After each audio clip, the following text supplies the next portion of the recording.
Hey everyone, it's Melody with Design by Melody here today. I am actually here with another 12 by 12 layout. I'm really kind of surprised at how many 12 by 12 layouts I've been doing this last week and a half or so, but it just seems to be flowing, so I'm going with it. I'm kind of alternating between 12 by 12 and pocket layouts. It just kind of depends on exactly what I'm working with at the time. But it seems like maybe the last 8 layouts or so I've been alternating between the two, and it's a really nice balance because I feel like it keeps me in the groove and it keeps me like pretty fluidly working throughout my layouts and the photos that I have printed. Now, the thing I have noticed as I've been working with these stash kits the last the last month now, is that I'm starting to run low on photos. Again, I just printed photos like in January, but I'm starting to run low on them again. And I had a big goal to go ahead and do some photo printing in February, and it hasn't happened yet, and we only have 2 days left for the month. So I kind of have a feeling it's not going to happen, but I got so much other things done this month, and I'm okay with that. I'm just gonna have to push that goal into March, and I'll be doing a goal video for you guys in the next couple days or so, hopefully by the 1st of March, but we'll see. Just kind of depends on what I get into the next couple days. Definitely by the 3rd or 4th for sure I'll have that goal video done. So as you can see, I pulled out one of my favorite pieces of paper from the original kit that came in the Studio Calico kit that I kind of based this whole stash kit around. And I'm also using one of the large scraps that I created when I had cut into this 12 by 12 paper to make a 4 by 6 card, which I then cut into 2 3 by 4 cards. So I had that large scrap, and I really like using the scraps as I go instead of like cutting into every single piece of paper and then just having a ton of scraps. Now, I'm not opposed to cutting into every single piece of paper. If that's the way it works, then that's the way it works. But I do take a look at all the papers that I have in the kit whenever I'm scrapbooking, and I just pay particular attention to the scraps that I have, just trying to utilize them when possible. So I'm doing something a little different. I am taking this 12 by 12 piece of paper, and I took a 2-inch, it probably didn't even need to be that big, but like a 2-inch corner out of the gray cardstock that came in the kit that I'm working with, or that I created, the stash kit that I created. And I will link the kit share video or DIY build a kit with me video in the iCard above, as well as the description box below. You guys will be proud of me. I figured out how to use iCards. For the first time in my entire time of working with YouTube, I have figured out how to use the iCards, which is absolutely amazing because I have never done that before, and I am proud of myself. It's super simple, but it works, and I like it. So, anyways, what was I saying? I don't remember. Whatever. But this pretty paper, the gray cardstock, the scraps, yes, whatever. Okay, I don't remember where I was going with that, but maybe it'll come back to me.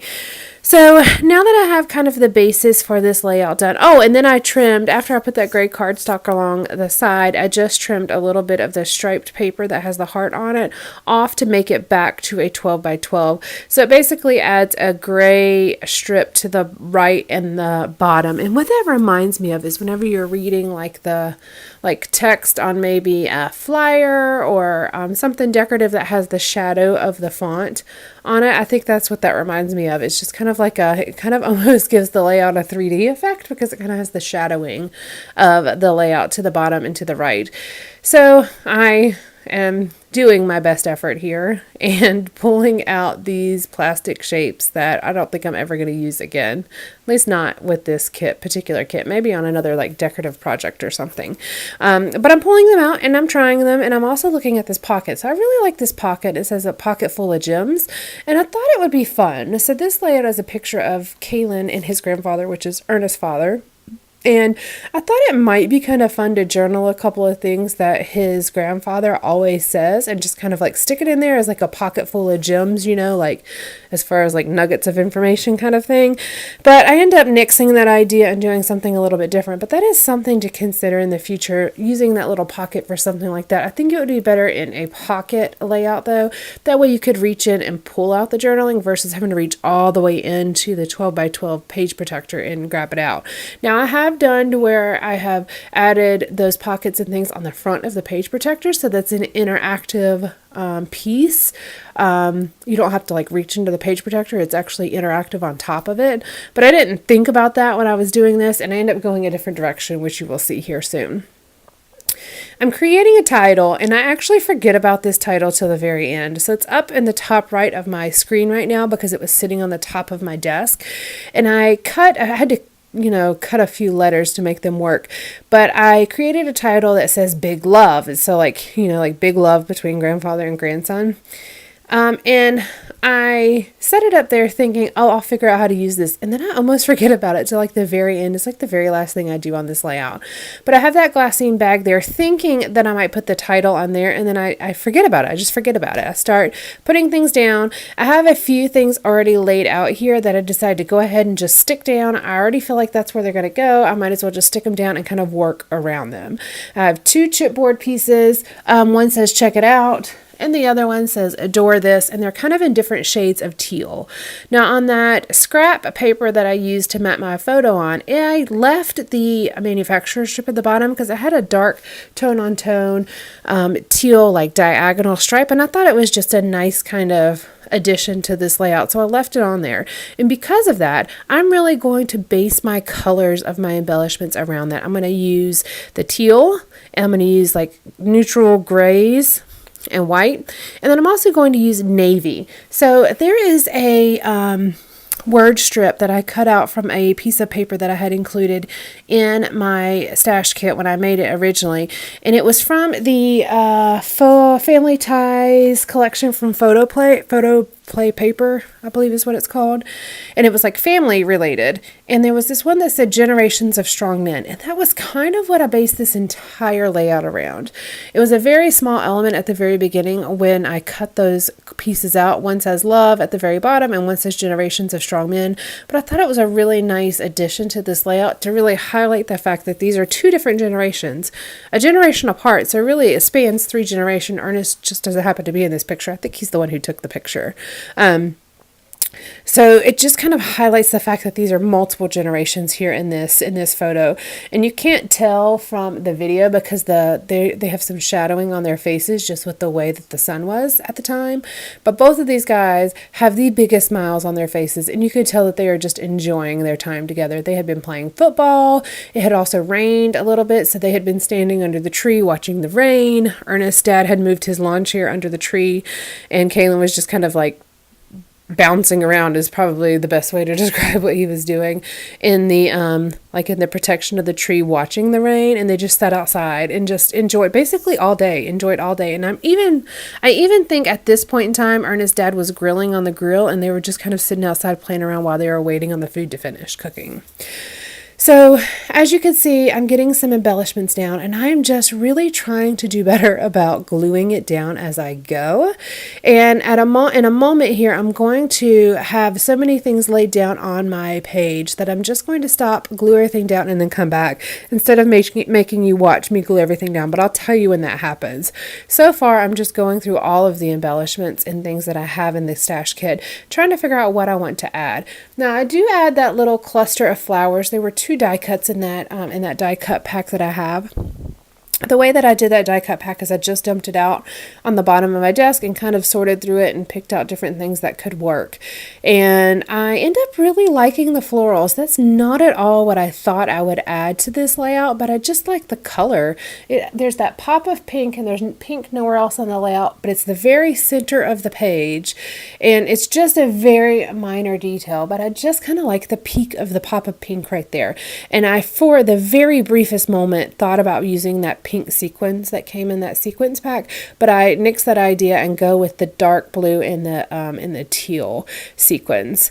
Now there were these 2 little banners in that die cut pack, and one is like a olive green and one is a navy blue. I just flipped the olive green one over and used the white side of it, and I'm layering those 2 banners together, and that's actually where I'm going to do this, just a tiny little bit of journaling, just talking about their relationship. And I just used my tiny attacher to staple those together and kind of have just a banner shape there. Now in one of those die cut packs, I believe the one from Rosie's Studio, there was that teal camera that I grabbed out, but I didn't use anything else from that die cut pack. So I just cut out that whole process of me sorting through that die cut pack, because it took me a good, I don't know, 10 minutes or so just to look through that die cut. Well, maybe more like 5 minutes or so, but it was a significant amount of time just kind of looking through the die cuts and sorting them out. And I didn't feel like you needed to watch that. You've seen me do that plenty of times. It's more about what I'm adding to the layout and the process of it, which is why I am telling you that I did go through that die cut pack, but I just don't really pick anything from it other than that camera. Now, I have this washi tape book that's also in this stash kit, and I add just a teal colored or teal toned washi tape to the left side of my little folder cluster. But I end up changing that washi tape because I feel like the stripe, it's like a white and teal stripe washi tape. I just don't like the look of it, the stripe on top of the stripe. So there's another one that's like a watercolored look that has the word smile on it. So I'm going to end up removing that washi tape that's on the page right now and replacing that with the one that says smile. And you can't even tell what it says. It's just more so the color of the paper. I mean, of the washi strip that I'm going to put. Now, in that washi pack, there was also this teal banner. So I just mounted that on some white cardstock and cut it out because it was too see-through. It was too transparent when I added it onto the background itself. Here's where I'm changing out that washi tape. Now, as you can see, I keep having to move my photo cluster because not everything is glued down. And this is about where I decide, okay, I've really got to adhere these things down because it's starting to drive me crazy that I'm constantly moving it back and forth, and it's, you know, things are moving around and I'm not quite getting placement right. And I've got my little like flowers and camera that are sitting there. They did very good about not moving around as I was continuously moving this page around. But I'm going to go ahead here and start adhering everything down, basically just gluing. I add a few little tiny attacher staples to a few places, but most of it's just gluing it down to kind of keep it from moving around. And I'm going to do the same thing with the sequins. They're kind of the last thing I add or adhere down. So here I'm finishing up that sequence, and now everything is adhered down. Everything that is actually on this layout at this point. Again, remembering that I have not put my title down. I did not realize that again till very, very close to the end. I actually tackle my journaling after I get these things adhered, after I get the sequins adhered, and I had to like really work on this journaling. It took me a second. I like messed it up and then had to rewrite it, and you know, it just took me a second, but I got it adhered down, and it looks pretty good.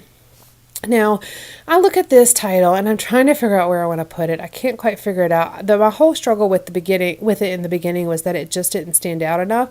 So I happened to see this die cut that was in the little punch out sheet, and it says like Everyday Moments or something like that, but it's white font on top of this teal paper or teal color. So I layer my alphas on top of that, and you can't even see the white lettering behind it, but it has that nice teal color that matches the rest of the layout. So I decided to go ahead and put my title on there.